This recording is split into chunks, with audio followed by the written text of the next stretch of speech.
Sabda Ilahi menyapa Anda pagi ini. Tuhan Yesus memberkati.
Shalom, selamat pagi.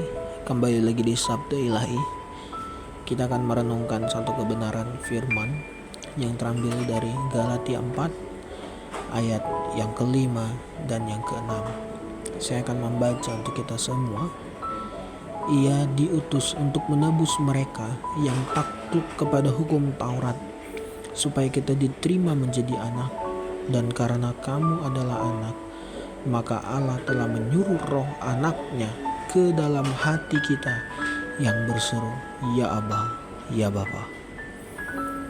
Saudara-saudari yang diberkati dalam nama Yesus, tema kita hari ini adalah diadopsi sebagai anak Allah.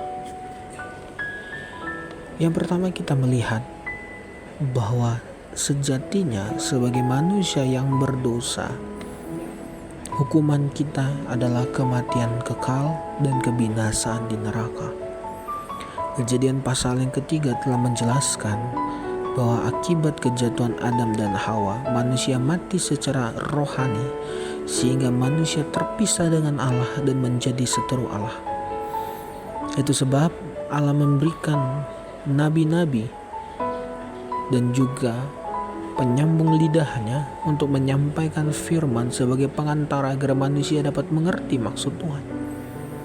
Bahkan dalam perjanjian lama kita tahu Allah memberikan hukum Taurat kepada umatnya supaya hukum Taurat itu menelanjangi manusia bahwa mereka adalah orang berdosa. Hukum Taurat itu adalah bukti bahwa tuntutan kekudusan Allah maha tinggi dan maha suci itu tak mampu untuk dipenuhi manusia. Sehingga tadi yang kita baca di ayat yang kelima, bahwa Yesus datang untuk menebus mereka yang takluk di bawah hukum Taurat ini. Takluk di bawah hukum Taurat menjelaskan bahwa manusia ditelanjangi oleh hukum Taurat. Ditelanjang yang saya maksud adalah di mana manusia menyadari dari hukum Taurat itu bahwa manusia tidak mampu menjalankan tuntutan Tuhan untuk menjadi kudus dan sempurna.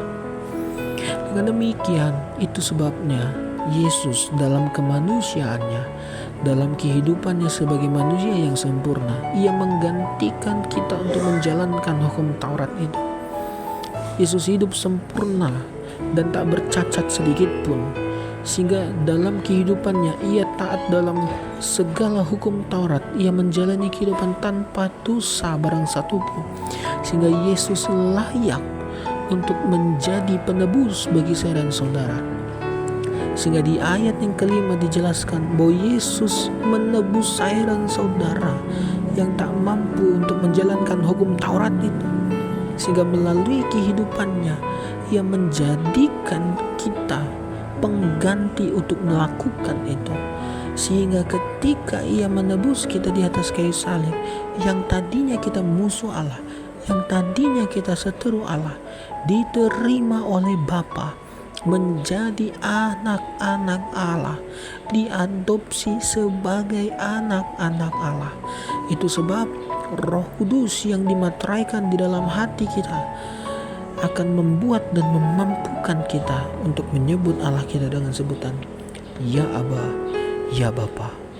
Hal itu semua terjadi Oleh karena Bapa mengutus anak tunggalnya mati di atas kayu salib menggantikan kita, sehingga kita yang takluk di bawah hukum Taurat itu dibenarkan oleh kebenaran Kristus yang diimputasikan di dalam diri kita, dan segala kesalahan kita yang diimputasikan ke dalam dirinya. Oleh karena itu kita dapat menyebut Allah kita dengan sebutan Ya Aba, Ya Bapa, sebab Roh Kudus yang dimateraikan di dalam hati kita memampukan kita untuk melihat pengorbanan sang anak di atas kayu salib. Maka Roh Kudus itulah yang membuat kita dapat percaya kepada Kristus dan membuat hati kita dapat berseru Ya Aba, Ya Bapa, sebab kematian Kristus membuat kita diadopsi sebagai anak-anak Allah. Tuhan Yesus memberkati. Mari kita berdoa.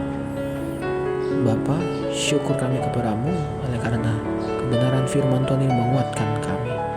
Hari ini kami tahu bahwa kami disebut sebagai anak-anak Allah oleh karena Kristus Yesus mati bagi kami. Inilah doa kami ya Bapa. Dalam nama anakmu Tuhan kami Yesus Kristus kami berdoa. Amin.